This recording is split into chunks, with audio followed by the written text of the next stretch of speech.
नमस्कार साथियों, स्वागत है आप सभी का एक बार फिर से आपके अपने YouTube चैनल अनंत हिंदी में, जहां हम पढ़ते हैं हिंदी साहित्य और हिंदी व्याकरण। जब हमने शब्द की क्लास पढ़ी थी, शब्द चैप्टर पढ़ा था, तो उसमें मैंने आपको बताया था कि जो शब्द होता है उसके प्रयोग के आधार पर दो भेद होते हैं। पहला होता है विकारी शब्द और दूसरा होता है अविकारी शब्द। आगे हमने पढ़ा था कि जो विकारी शब्द होता है इसके आगे चार उपभेद होते हैं। पहला संज्ञा, दूसरा सर्वनाम, तीसरा विशेषण और जो चौथा भेद होता है वो होता है क्रिया।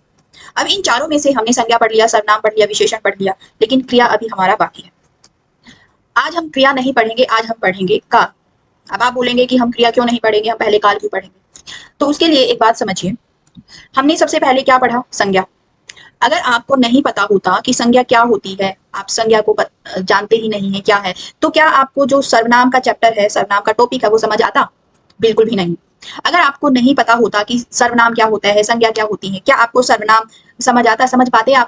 विशेषण क्या होता है, नहीं समझ पाते। तो उसी तरह से हमें क्रिया को समझने के लिए इससे पहले क्या समझना होगा? अगर आप क्रिया को समझना चाहते हैं तो इससे पहले हमें पढ़ना होगा काल और कारक।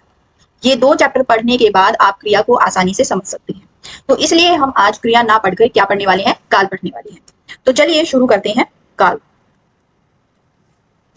काल को शुरू करने से पहले आप मुझे एक बात बताइए कि हम पूरा दिन क्या करते रहते हैं? क्या करते हैं? या तो हम अपनी पुरानी यादों को याद करके खुश होते हैं या दुखी होते हैं, यानी हमारा पास्ट, या फिर हम आज बैठकर पढ़ाई कर रहे हैं, यानी हमारा प्रेजेंट, और या फिर हम ये सपने देख रहे हैं कि हमारी जब सरकारी नौकरी लग जाएगी, हम टीचर बन जाएंगे तो हमारी लाइफ कैसी होगी, यानी हमारा फ्यूचर। यानी जो हमारी जिंदगी है, हमारी रियल लाइफ है, सिर्फ इन तीन चीजों के इर्द गिर्द ही घूमती है। जो बीत गया है, जो चल रहा है और जो आने वाला है। बस इसी समय के चक्र को जब हिंदी व्याकरण की नजर से देखते हैं तो इसे हम कहते हैं काल। तो आज हम पढ़ेंगे काल। काल की मैं बात करूं तो जो काल का शाब्दिक अर्थ क्या होता है? काल का शाब्दिक अर्थ होता है समय, यानी टाइम। और इसकी परिभाषा कहें तो क्या होगी कि क्रिया के घटित होने के समय का बोध कराने वाले शब्द,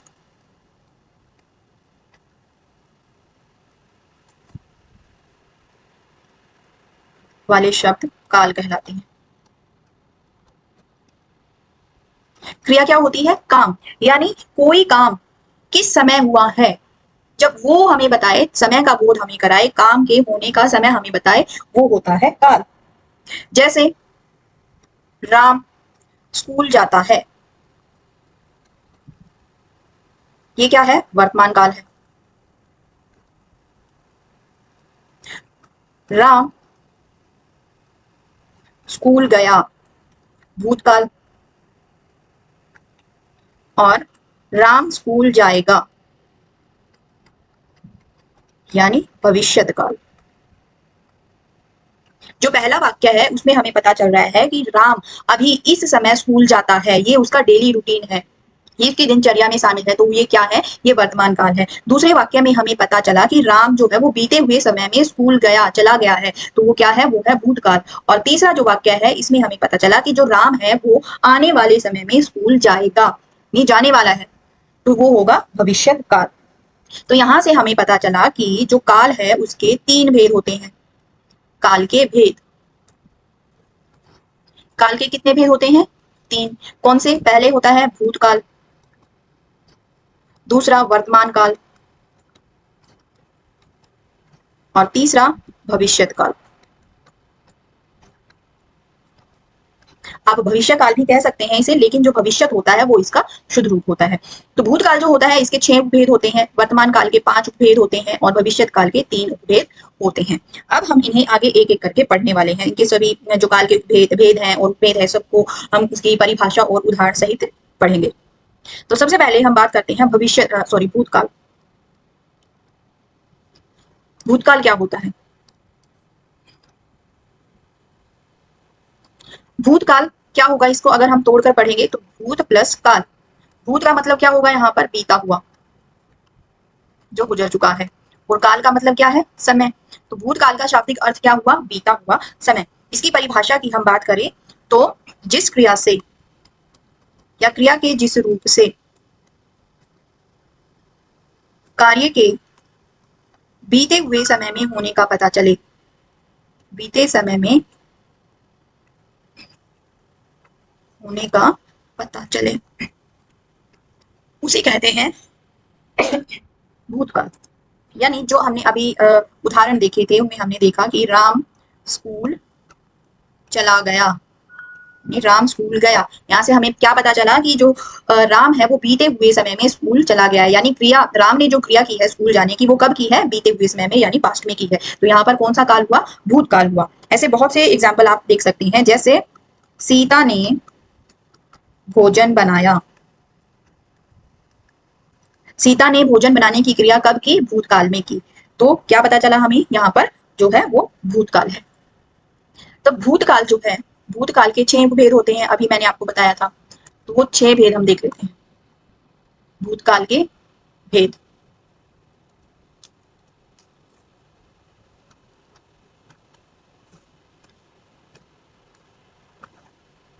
भूतकाल के 6 भेद होते हैं। कौन से होते हैं? पहला होता है सामान्य भूतकाल, सामान्य भूतकाल। दूसरा जो भेद है इसका वो है आसन्न भूतकाल।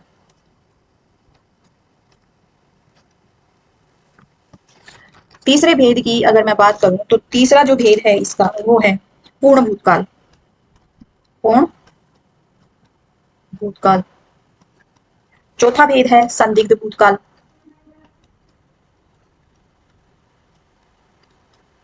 और जो पांचवा भेद है वो है अपूर्ण भूतकाल।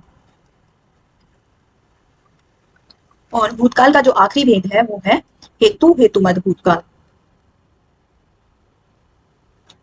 तो इस तरीके से, इस तरह से ये भूतकाल के कितने भेद हैं? ये 6 भेद हैं। अब हम इन्हें एक एक करके पढ़ते हैं, आखिर ये होते क्या है। तो सबसे पहले सामान्य भूतकाल। ये जो भेद है सामान्य, ये आपको सभी कालों में देखने को मिलेगा, यानी ये जो सामान्य होता है ये वर्तमान काल में भी आपको मिलेगा, भविष्य में भी मिलेगा और भूतकाल में भी मिलेगा। तो सामान्य भूतकाल आखिर होता क्या है? सामान्य भूतकाल वो होता है जिससे केवल ये पता चले कि कोई काम भूतकाल में हुआ है। डेफिनेशन हम क्या लिखेंगे इसकी? जिससे केवल भूतकाल में क्रिया या कार्य के होने का पता चले।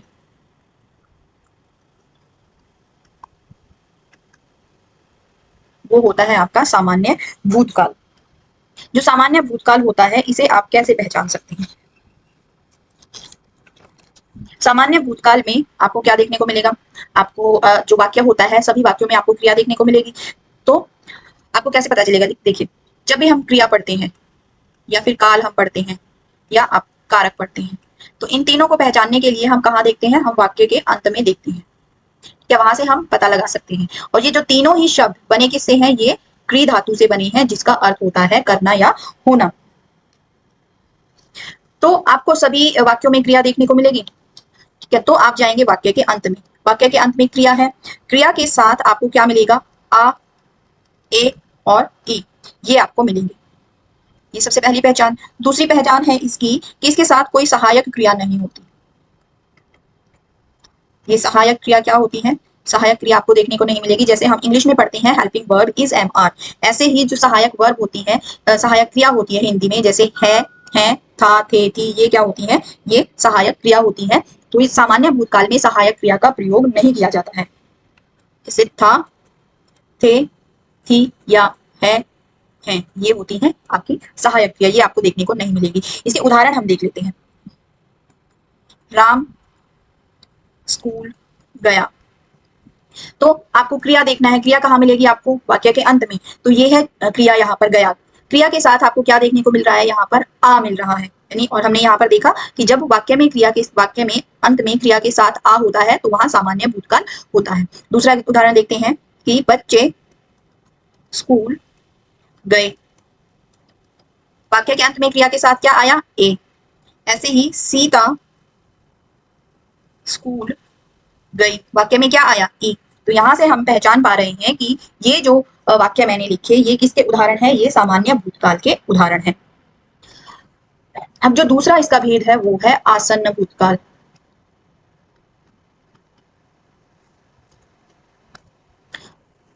जो आसन्न शब्द है उसका मतलब क्या होता है, अभी अभी या फिर निकट समय में।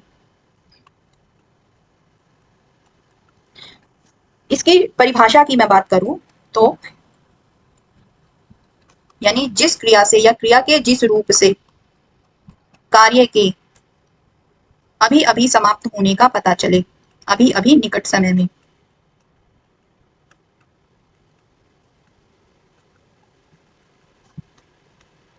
वो होता है आसन्न भूतकाल, यानी वो क्रिया जिससे हमें पता चल रहा है कि जो कार्य है, क्रिया है, वो अभी अभी पूरी हुई है, वो होता है आपका आसन्न भूतकाल।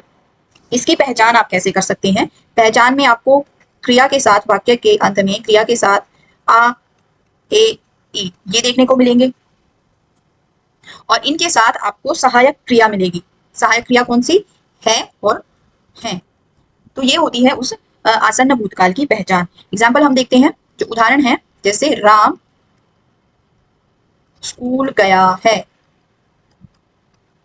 वाक्य के अंत में क्या आ रहा है, क्रिया के साथ आ है, आ रहा है, तो ये इससे क्या पता चला हमें, ये आसन्न भूतकाल है, हम इसे आसानी से पहचान सकते हैं। जैसे बच्चे स्कूल गए हैं या सीता स्कूल गई है। तो वाक्य के अंत में आ है, ए है और ई है आ रहा है, इसका मतलब ये कौन सा काल है, ये आसन्न भूतकाल है। तीसरा उदाहरण है इसका, वो है तीसरा जो भेद है वो है पूर्ण भूतकाल। यहां से आप अंदाजा लगा पा रहे होंगे, आप गैस कर पा रहे होंगे, पूर्ण भूतकाल मतलब काम पूरा हो चुका है, ये पूरा हो चुका है। इसके जो डेफिनेशन है हम लिखेंगे कि जिससे पता चले कि भूतकाल में एक कार्य दूसरे से पहले पूरा हो चुका है।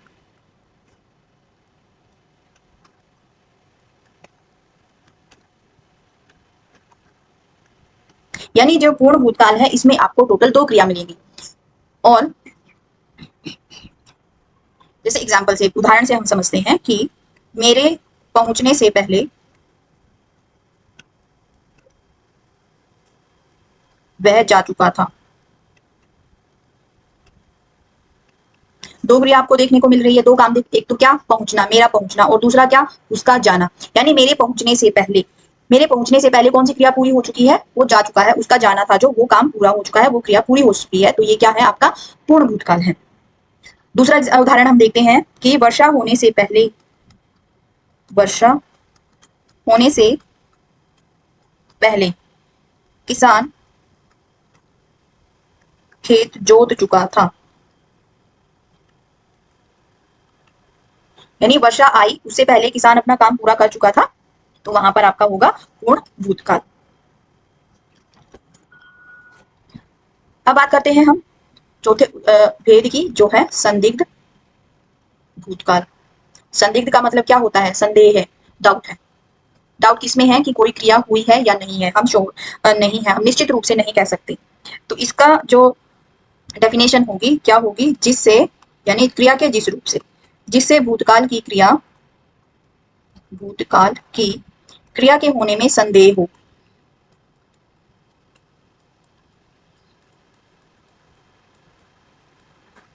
वो होता है संदिग्ध भूतकाल। इसको आप कैसे पहचानेंगे, संदिग्ध भूतकाल में क्रिया के साथ क्रिया होगी वाक्य के अंत में, और क्या होंगे, आ, ए, ई, और क्या होगा, होगा, होंगे और होगी। ये आपको वाक्य के अंत में देखने को मिलेंगे। जैसे राम स्कूल गया होगा, क्या आप निश्चित तौर पे कह सकते हैं कि राम स्कूल गया ही होगा, ये भी तो हो सकता है कि वो स्कूल ना जाके कहीं और गया हो, हम निश्चित रूप से नहीं कह सकते। तो यहाँ पे क्या हो रहा है कि संदिग्धता है, संदेह है, हमें भूतकाल में जो काम हुआ था उसके होने में संदेह है, तो क्या होता है, वो संदिग्ध भूतकाल होता है। जैसे बच्चे स्कूल गए होंगे, बच्चे स्कूल गए होंगे, संदेह है यहाँ पर। राम ने खाना खा लिया होगा, वहां भी संदेह है। सीता ने भोजन पका लिया होगा, संदेह है। हम नहीं निश्चित तौर पे कह सकते कि ये काम हो चुका होगा, तो वहां कौन सा काल होता है आपका, वो होता है संदिग्ध भूतकाल। अब जो भूतकाल का जो आखिरी भेद है वो है हेतु हेतुमद भूतकाल।